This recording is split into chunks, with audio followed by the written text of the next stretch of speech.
ہے دین میں بھلائی دنیا و آخرت کی، پیغام شعیب کاشفی ہم سب کا رہنما ہے۔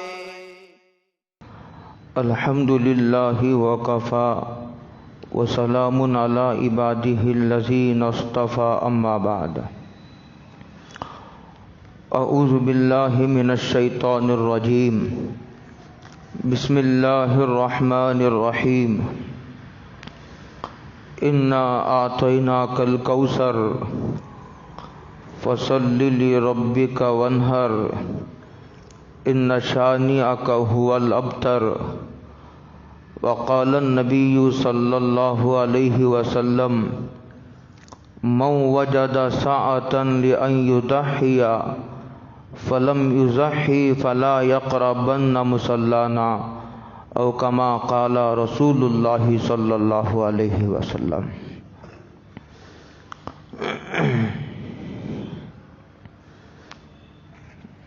گزشتہ جمعہ ہم سب کے سردار، انبیاء کے جد امجد، اولو العزم پیغمبر حضرت سیدنا ابراہیم علیہ السلام کا جو واقعہ قرآن کریم نے نقل کیا ہے، ان الفاظ کو سامنے رکھ کر میں نے تشریح کی تھی۔ تاریخی روایات میں گئے بغیر اس میں اختلاف ہے، لیکن جتنی بات قرآن کریم سے سمجھ میں آتی ہے وہ بھی کوئی ناکافی نہیں ہے، وہ بہت کافی ہے۔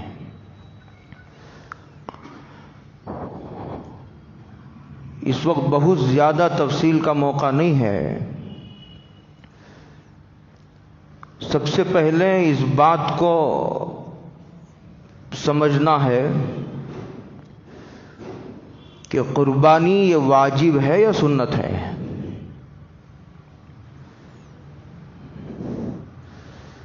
اس وقت میں نے ایک چھوٹی سورۃ الکوثر پڑھی ہے، اس میں قربانی کا ذکر ہے، دوسرے جگہ بھی ہے۔ قرآن کریم میں جہاں حج کے احکامات آئے ہیں وہاں قربانی کا ذکر ہے۔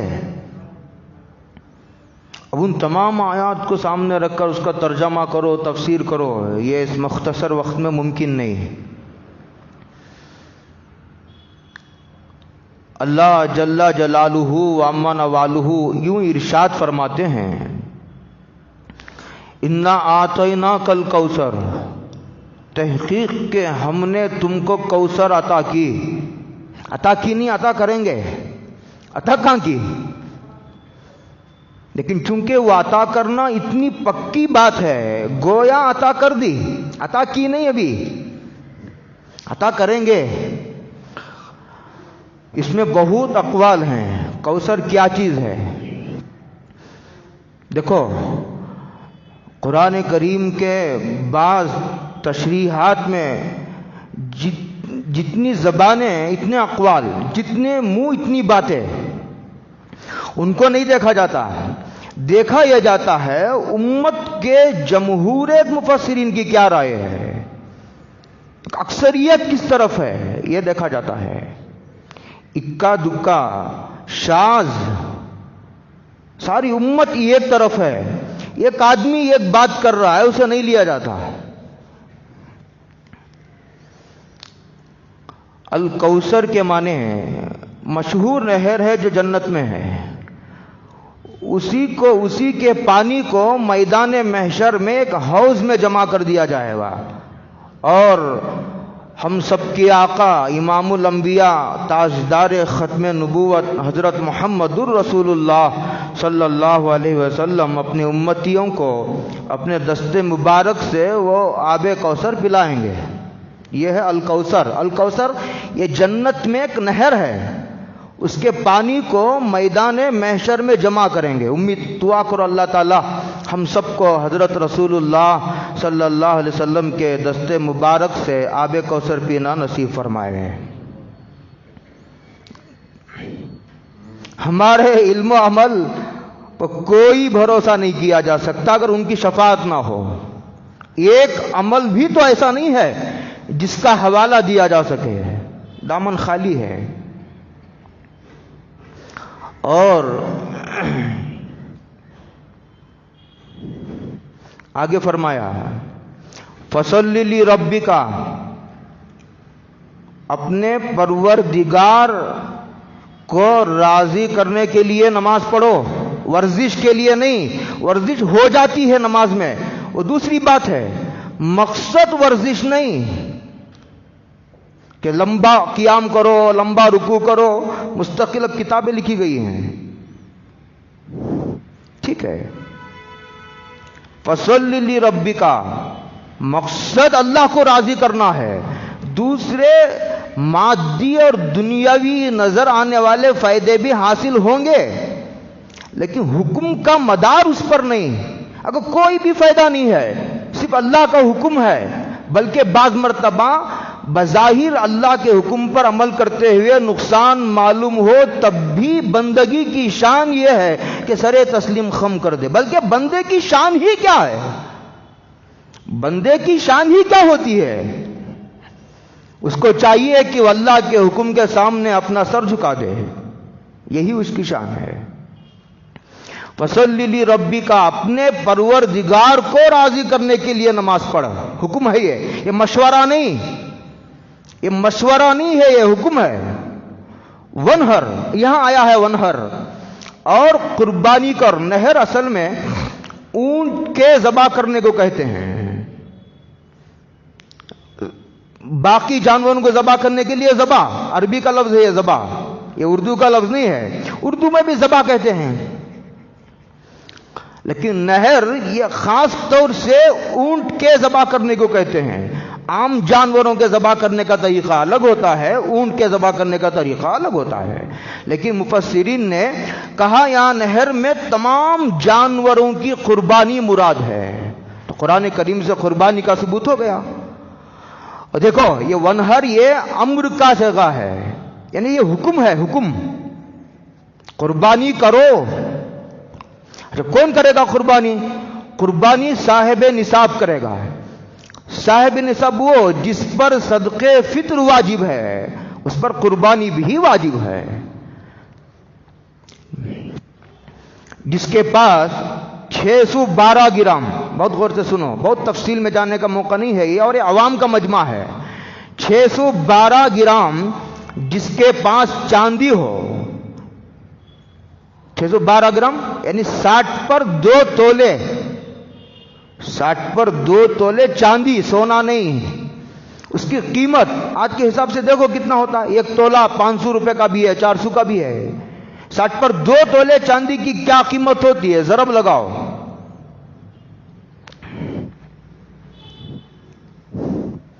اس کی قیمت یا نہیں تو ضرورت کا سامان. ضرورت کا سامان کیا؟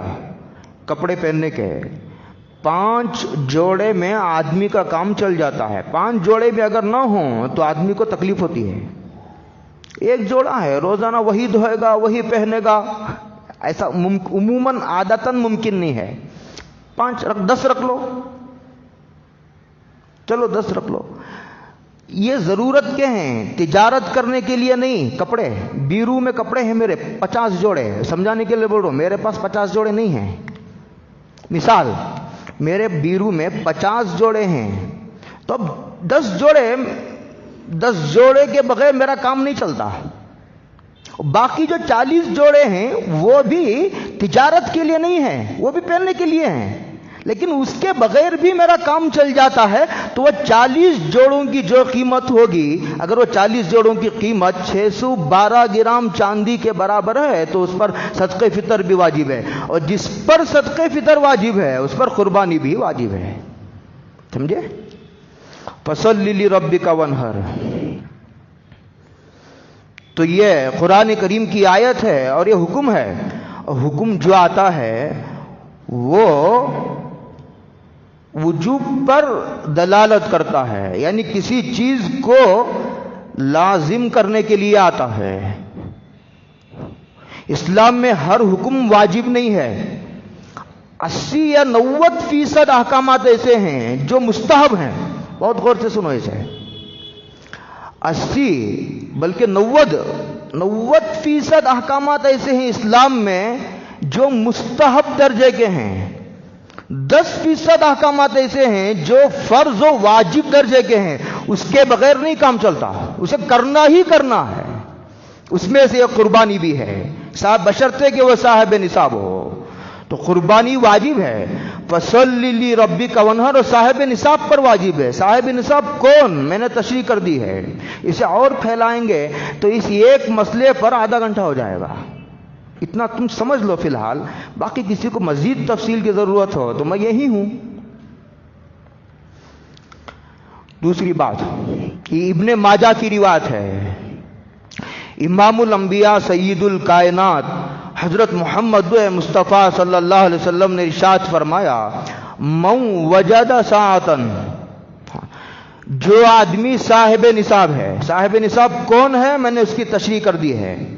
جو صاحب نصاب ہے, اتنا صاحب نصاب ہے کہ وہ قربانی کر سکتا ہے, اس کے باوجود قربانی نہیں کرتا, تو حضرت رسول اللہ صلی اللہ علیہ وسلم ارشاد فرماتے فلا یقربن مصلانا,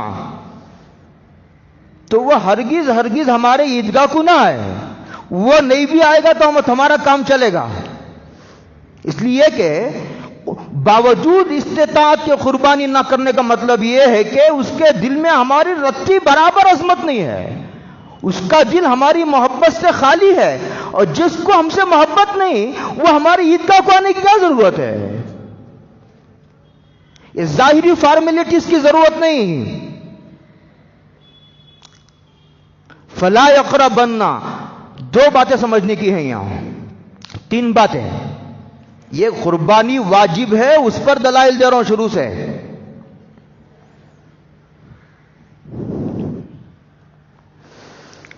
یہ تو عیدگاہ, یہ نہیں کہا جا رہا کہ عیدگاہ نہ ہو, یہ کہا جا رہا کہ عیدگاہ کے قریب بھی نہ ہو.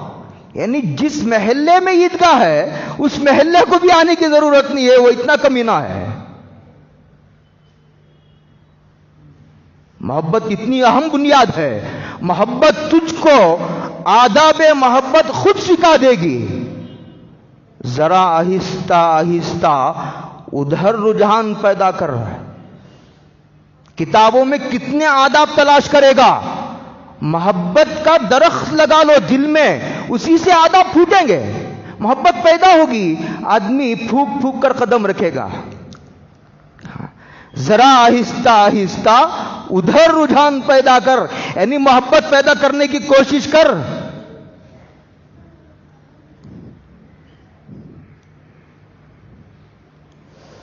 دوسری بات سمجھنے کی اس میں یہ ہے, یہ نہیں کہا جا رہا کہ اسے چاہیے کہ وہ عیدگاہ کے قریب نہ آئے, بلکہ الفاظ یہ ہیں ہرگز نہ آئے. کتنی سخت بات ہے. اور دیکھو اس طرح کے جملے واجب کے نہ کرنے پر لائے جاتے ہیں, مستحب کے نہ کرنے پر نہیں لائے جاتے ہیں. سمجھ میں آ رہی بات آپ کو؟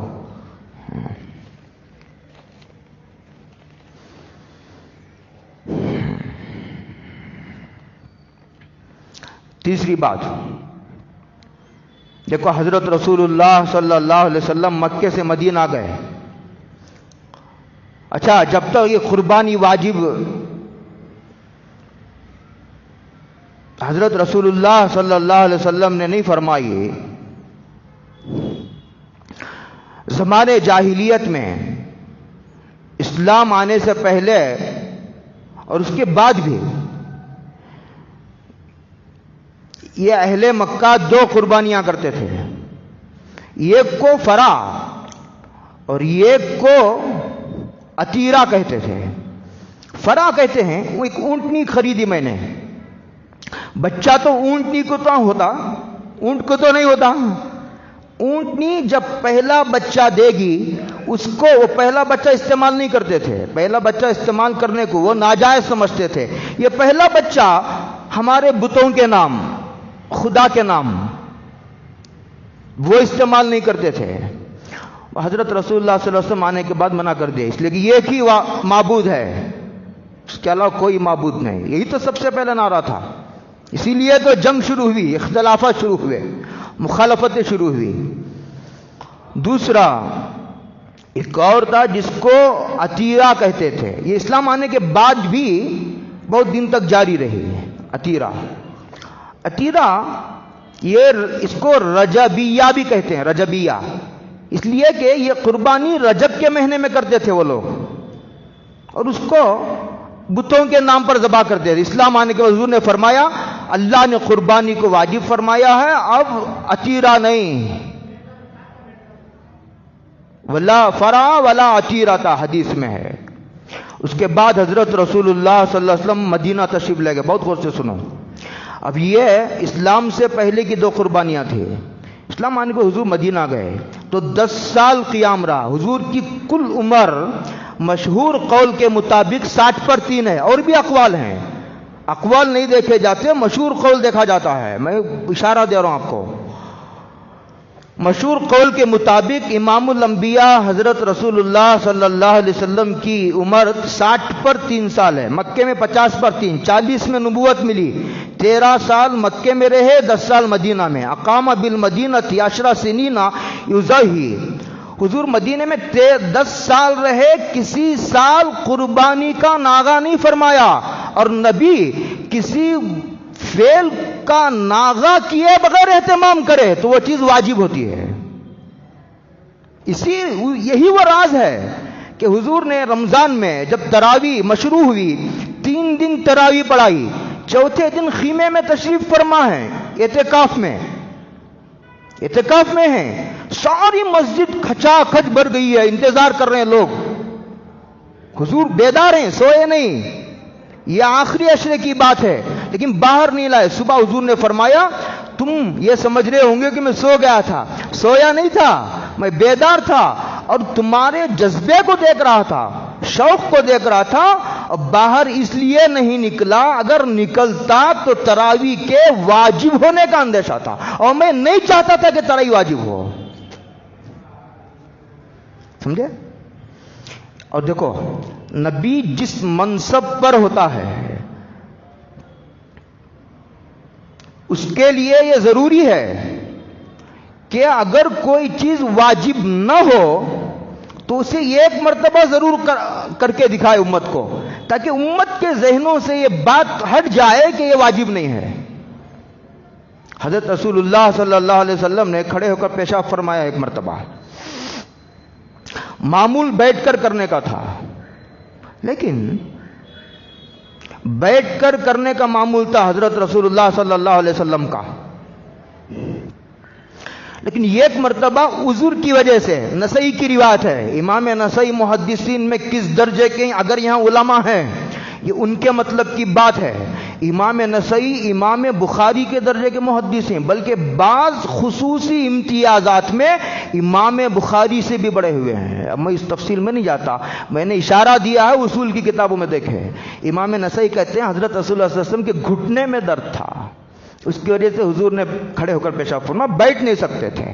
اگر کسی کو عذر ہو تو کھڑے ہو کر پیشاب کرے، الگ بات ہے، ورنہ نارمل حالات میں کھڑے ہو کر پیشاب کرنا تو جانوروں کی عادت ہے، یہ انسانوں کی عادت نہیں ہے. لیکن بعض محدثین نے کہا، دل کو لگتی ہے بات کا، اگر کوئی عذر نہ بھی مانے تب بھی یہ بتانے کے لیے، بیان جواز کے لیے کہ یہ عمل ضرورت پر جائز ہے. اسی لیے حضور نے کھڑے ہو کر کھانا بھی کھایا ہے، چلتے پھرتے پانی پیا ہے سرکار نے، جبکہ چلتے پھرتے کھانے پینے کا معمول نہیں تھا. اس کے برخلاف سرکار نے کبھی داڑھی نہیں مڈائی. اگر جائز ہوتی، اگر داڑھی واجب نہ ہوتی، زندگی میں ایک مرتبہ ضرور مڈاتے ہیں. بلکہ حضور نے فرمایا اسے میری سنت نہیں ہے، جب سے دنیا بنی ہے تمام انبیاء کی سنت ہے. اب 3 دلائل دے چکا ہوں میں. انا اعطیناک الکوثر فصلی لربک وانحر ان شانئک هو الابتر. ونحر یہ امر کا صیغہ ہے، اس سے وجوب ثابت ہوتا، قربانی واجب ہے، صاحب نصاب پر واجب ہے. صاحب نصاب کون ہے میں نے تشریح کر دی ہے. دوسرا میں نے کہا حضور نے وعید ارشاد فرمائی ہے کہ وہ آدمی ہمارے عیدگاہ کو نہ آئے، اور یہ وعید واجب کے ترک پر ہوتی ہے. تیسرا، حضور نے ناغا کیے بغیر 10 سال قربانی فرمائی ہے، بلکہ میں اس سے آگے آپ کی حدیث سنا ہوں، حضرت علی داماد ہیں رسول اللہ صلی اللہ علیہ وسلم کے رضی اللہ تعالیٰ عنہ، خلفائے اربعہ میں سے ہیں۔ حضرت علی کو حضور نے وصیت فرمائی، علی میرے انتقال کے بعد بھی تم میری طرف سے قربانی کر دیا کرنا۔ ہر سال حضرت علی 2 قربانیاں کرتے تھے، ایک اپنی طرف سے اور ایک سرکار کی طرف سے۔ لوگوں نے پوچھا بھی، آپ 2 قربانیاں کیوں کرتے ہیں؟ قربانی تو ایک واجب ہے، کیا آپ پر 2 قربانیاں واجب ہیں؟ یہ ہے سوال کا منشا۔ حضرت علی نے فرمایا نہیں، ایک اپنی طرف سے، یہ قربانی حضور نے مجھے وصیت فرمائی تھی کہ میری طرف سے کرو، اس لیے میں اہتمام سے کرتا ہوں۔ دیکھو یہاں رکو، ہم کو حضور نے وصیت تو نہیں فرمائی، لیکن منشا تو سمجھ میں آ گیا کہ حضور یہ چاہتے ہیں کہ حضور کی طرف سے قربانی کی جائے۔ وصیت تو حضرت علی کو کی، لیکن منشا تو سمجھ میں آ گیا نہیں آ گیا کہ حضور یہ چاہتے ہیں کہ اپنی واجب قربانی کے علاوہ جس کے پاس گنجائش ہے وہ حضور کی طرف سے کرے۔ یہ محبت کے آثار ہیں، محبت آثار سے ہی پہچانی جاتی ہے۔ میں نے میرے استاذ الاساتذہ حضرت مفتی سعید احمد صاحب پالن پوری رحمت اللہ علیہ سے بارہا سنا، حضرت فرماتے تھے کہ میں بقرعید کے دن سب سے پہلے اور عمدہ خوبصورت جو بکرا ہوتا ہے وہ اپنے ہاتھوں سے حضرت رسول اللہ صلی اللہ علیہ وسلم کی طرف سے کرتا ہوں، بعد میں اپنی واجب قربانی کرتا ہوں۔ اب لوگ واجب قربانی ہی نہیں کرتے ہیں۔ دوسری بات، یہ قربانی واجب ہے یا نہیں، یہ اس کی بحث تھی۔ اور قربانی کا مقصد بہت غور سے سنو اسے، لوگ سمجھتے ہیں ایسا، اب پڑھے لکھے ہو گئے نا لوگ، انگلش آ گئی، کنڑا بولنے آ گیا، ہر آدمی خطیب ہے، تو یہ سمجھ لیا ہے لوگوں نے کہ ہماری عقل انبیاء سے بھی بڑی ہے۔ توبہ توبہ توبہ، تم نے عقل مندوں کو دیکھا کہاں ہے؟ میرے بعض اساتذہ حضرت انور شاہ کشمیری رحمت اللہ علیہ کے بارے میں حضرت تھانوی فرماتے تھے، یہ شخص جو اسلام قبول کیا ہے، اسلام کے حق ہونے کی ایک دلیل یہ ہے کہ اس آدمی نے اسلام قبول کیا۔ انور شاہ کشمیری اتنے عقل مند تھے، اپنی کتابیں پڑھی نہیں، پڑھیے پتہ چلے گا۔ تمام باطل فرقوں کو اپنے پاؤں تلے روندا ہے علماء دیوبند، اسی لیے مقبولیت ہے پوری دنیا میں ان کی، اپنے جان سے کھیل جاتے ہیں، اسلام کی ایک مستحب کو تک باقی رکھنے کے لیے اپنے جان کی پرواہ نہیں کرتے، یہی ان کی مقبولیت کا راز ہے۔ کثرت نوافل پڑھنا ان کا امتیاز نہیں ہے۔ حضور نے جو شریعت پیش کی ہے اس کے دروازے پر بیٹھے ہوئے کسی چور کو گھسنے نہیں دیتے، چوکے داری کا منصب نبھا رہے ہیں، اسی کی وجہ سے گل بھی الجھے ہوئے ہیں اور ان کو کانٹے بھی شکایت کر رہے ہیں۔ مقصد کیا ہے قربانی کا؟ قربانی کا مقصد غریبوں کی امداد نہیں، ایک بات۔ دوسری بات سمجھیے، اسلام کا کوئی حکم خلاف عقل نہیں۔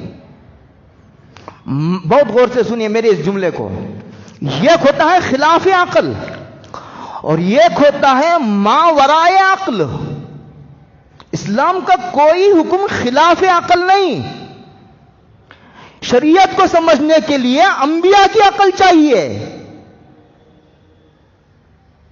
انبیاء کی عقل چاہیے۔ صبح سے شام تک کھاتے رہو، پیتے رہو، موج مستی کرو، کچھ پڑھنا نہیں لکھنا نہیں، اور یہ اعتراض کر دینا آسان ہے۔ ما ورائے عقل، ایسا ہو سکتا ہے کہ اسلام کا کوئی حکم ہماری چھوٹی عقل میں نہ آئے، ایسا ہو سکتا ہے، وہ تو ہماری عقل پر ماتم کرنا چاہیے، عقل کو بڑھاؤ، لیکن خلاف عقل ہو ایسا نہیں۔ دیکھو قربانی کا مقصد یہ ہے، حضرت ابراہیم علیہ السلام کو اللہ نے قربانی کا حکم دیا، اور کس کی قربانی کا؟ بچے کی قربانی کا اگر یہ کہتے ابراہیم اپنے آپ کو ذبح کر ڈالو تو بھی آسان تھا، اس لیے کہ آدمی اپنے آپ کو ذبح کرنا آسان ہے، بچے کے گلے پر باپ کا چھری چلانا بہت مشکل ہے۔ اپنی جان دے دینا آسان ہے، بچے کی صحت کے لیے باپ اپنی جان سے کھیل جاتا ہے بشرطے کہ وہ باپ ہو۔ ایک بات۔ دوسری بات، اگر حضرت ابراہیم کو یہ حکم ہوتا کہ تم اپنا گلا کاٹ لو، یہ آسان تھا، ایک ہی مرتبہ میں تکلیف ختم ہو جاتی، بچے کو ذبح کرتے ساری زندگی تکلیف اٹھاتے، بچہ تھا چلا گیا، بچہ تھا چلا گیا، ساری زندگی۔ ایک بات، حکم دیا اللہ نے، حضرت ابراہیم کو دیا، حکم دینے والا اللہ ہے۔ لوگ کہتے ہیں کہ قربانی کرنا یہ بے رحم ہونے کی دلیل ہے، تو اس کا مطلب خدا بھی بے رحم ہے جس نے قربانی کا۔ لوگ اعتراض کرتے ہوئے سوچتے نہیں بات کہاں تک جاتی ہے، بات کہاں تک جاتی ہے، لوگ کہتے ہوئے سوچتے نہیں، کہتے ہیں کہ قربانی بے رحمی ہے، اگر بے رحمی ہے تو خدا بے رحم ہے۔ توبہ توبہ توبہ۔ اور حکم کسے ہو رہا ہے؟ دنیا کے سب سے عقل مند طبقے انبیاء کو، حضرت ابراہیم کو حکم ہو رہا ہے، اور کس کی قربانی کا؟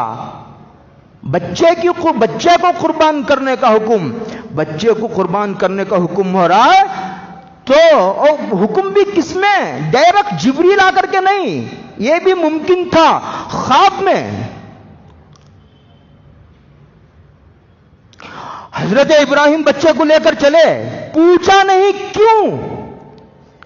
لاجک کا سوال وہ آدمی کرتا ہے جس کے دل میں یا تو محبت ہی نہیں ہے یا نہیں تو محبت بہت کمزور ہے۔ حکم ہوا، حکم کافی ہے پروردگار کا، یہ نہیں دیکھا کہ کیا نفع ہے بچے کو ذبح کرنے کا۔ بچے کے بجائے صدقہ بھی تو کیا جا سکتا ہے، اونٹ بھی تو ذبح کی جا سکتی ہے۔ اللہ کا حکم سامنے آ جانے کے بعد نظر آنے والا فائدہ، مادی نفع تلاش نہ کرنے والا مزاج پیدا کرنا ہے، یہ قربانی کرنے سے ہی ممکن ہے۔ یہ لکھ لو تم بات، یہ نماز پڑھنے سے یہ مزاج پیدا نہیں ہوگا، یہ ذکر و تلاوت کرنے سے۔ لوگ نماز پڑھتے ہیں قربانی نہیں کرتے، لوگ ذکر کرتے ہیں قربانی نہیں کرتے، اچھے لوگ قربانی نہیں کرتے، جبکہ اپنی طرف سے بھی قربانی کرو۔ اور اگر ممکن ہوا حضرت رسول اللہ صلی اللہ علیہ وسلم کی طرف سے بھی احسانات ہیں، حضور نے ہماری طرف سے قربانی کی جبکہ ہم موجود بھی نہیں تھے، پوری امت کی طرف سے حضور نے ایک قربانی پیش کی۔ اللہ کا حکم آ جانے کے بعد بچے کو ذبح کرنے کا حکم ہو تب بھی آدمی کو تعامل نہیں کرنی چاہیے، یہ سبق پڑھانا ہے اسلام کو، یہ مزاج پیدا کرنا ہے، اور یہ قربانی کرنے سے ہی ممکن ہے۔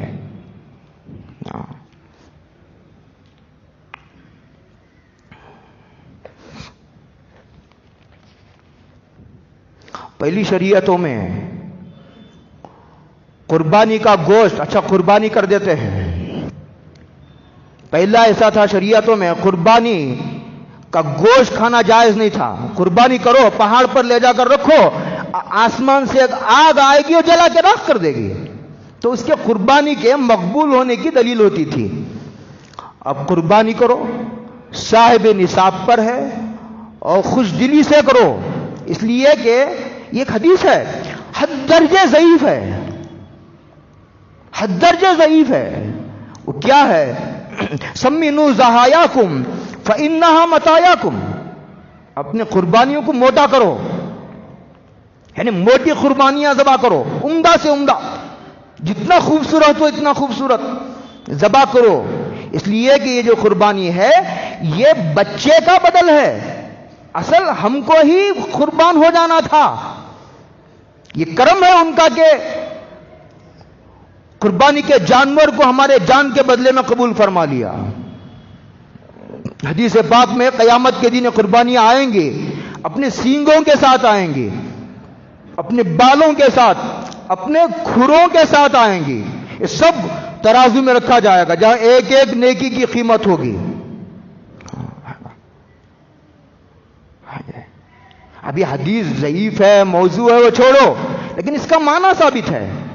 عمدہ سے عمدہ قربانی، خوبصورت سے خوبصورت بکرا کرو. بعض لوگ کیا کرتے ہیں بڑی بے دردی کے ساتھ، یا تو قربانی ہی نہیں کرتے ہیں تو بھائی کہاں قربانی ہو رہی ہے دے دو، چلو 1200 کی قربانی، 2200 کی قربانی دے دیا، مطمئن بیٹھے ہیں.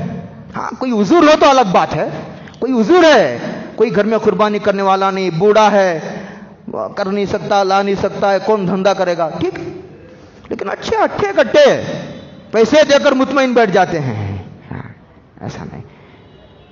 ان دنوں میں قربانی کرو اور خوش دلی سے کرو، عمدہ سے عمدہ جانور ذبح کرو. اور پہلے امتوں کے لیے گوشت جائز نہیں تھا، قربانیوں کا اللہ نے جائز رکھا ہے. اور غریبوں کا بھی خیال رکھو، پورا گوشت رکھ لینا جائز تو ہے، لیکن ان کا بھی خیال رکھو.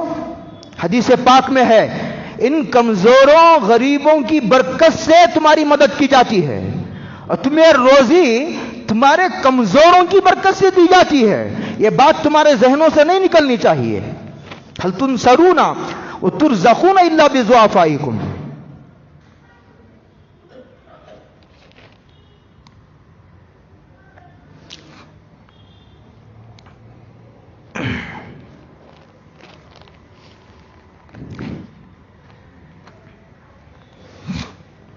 میں سمجھتا ہوں کہ تقریباً تمام باتیں مختصر طریق پر آپ حضرات کے سامنے آ گئی ہیں.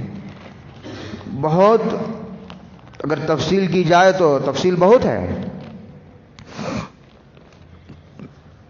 3 باتیں میں نے سمجھانے کی کوشش کی ہے. یہ کہ اس بات کو سمجھانے کی کوشش کی ہے کہ یہ قربانی واجب ہے، کرو، اپنی طرف سے تو کرنا ہی ہے.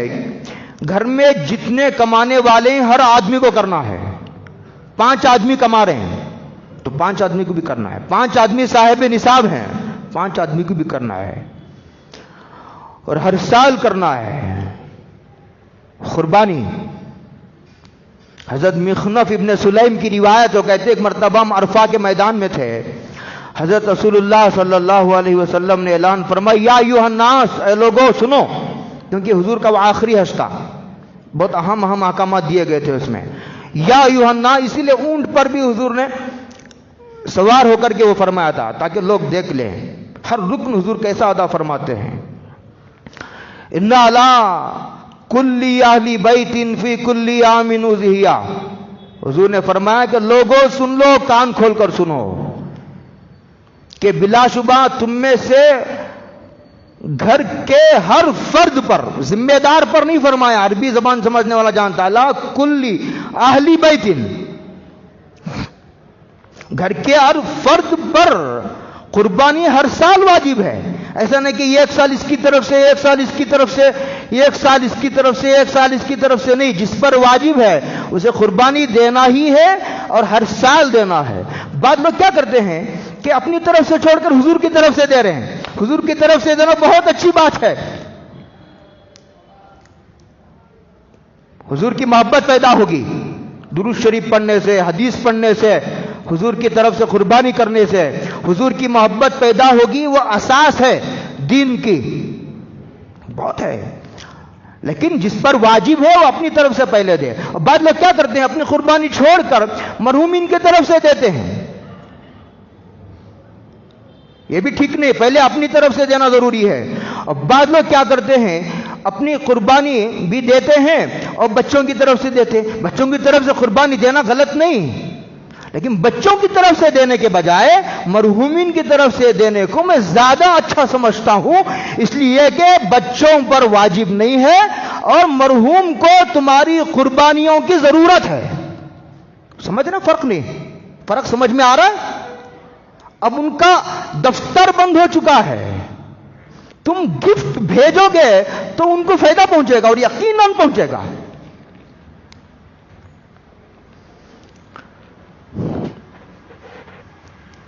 یہ مختصر باتیں تھی جو میں نے قربانی سے متعلق آپ کی خدمت میں عرض کی ہیں.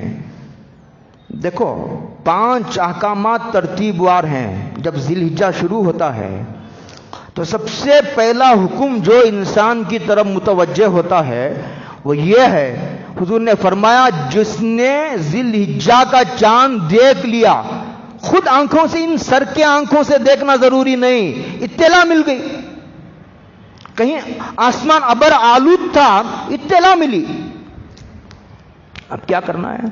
کہتے اس کو بال اور ناخن کاٹنا چھوڑ دینا ہے، لیکن یہ حکم واجب نہیں، یہ حکم مستحب ہے، بالاجماع مستحب ہے۔ علامہ شامی کی تصریح ہے، بالاجماع مستحب ہے، اگرچہ کہ الفاظ بالتاکید ہیں حدیثوں میں، اس کے باوجود علماء نے اسے وجوب پر محمول نہیں کیا۔ اچھا کیوں ہے؟ اس لیے کہ ان دنوں حاجی حج کرتے ہیں، اور حاجی کو بال کاٹنا وہ عاشقانہ عبادت ہے، قربانی کا مقصد بھی وہی، حج کا مقصد بھی دیوانگی پیدا کرنا، دیوانگی پیدا کرنا، اللہ کے دین پر مر مٹنے کا جذبہ پیدا کرنا۔ تو آپ گھر کے چکر کون لگاتا ہے؟ دیوانہ لگاتا ہے گھر کے چکر۔ امر والا دیاری دیاری لیلا وقبل زل جدارا وزل جدارا وما حب الدیاری شغفنا قلبی ولکن حب من سکن الدیارا۔ کون چکر لگاتا ہے؟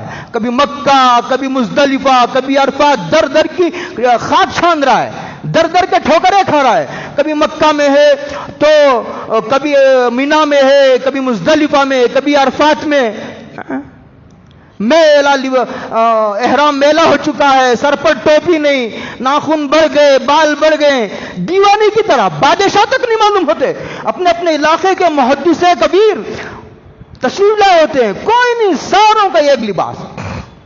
قربانی کا بھی یہی مقصد ہے، محبت کی آگ جو چنگاری کے شکل میں ہے اسے بھڑکا کر شعلہ بنا دینا ہے، کہ آدمی اللہ کا حکم آنے کے بعد یہ سوال نہ کرے کہ یہ حکم کیوں ہے۔ یہ اسی لیے میں نے وہ شعر پڑھا تھا، محبت تجھ کو آداب محبت خود سکھا دے گی، ذرا آہستہ آہستہ، ایک دم نہیں ہوتی، چنگاری ایک دم بڑھائیں گے تو آگ لگنے کے بجائے تم خود جل جاؤ گے، ذرا آہستہ آہستہ ادھر رجحان پیدا کر، محبت ہی پیدا کرنے کی کوشش کر، دعا تو کر، نقل تو کر، جن کو اللہ نے محبت کی عظیم دولت عطا فرمائی ہے، جن کے دل اللہ کی محبت سے معمور ہے، ان کے پاس بیٹھنے کا اہتمام تو کر، جوتیاں تو اٹھا، خدمت تو کر۔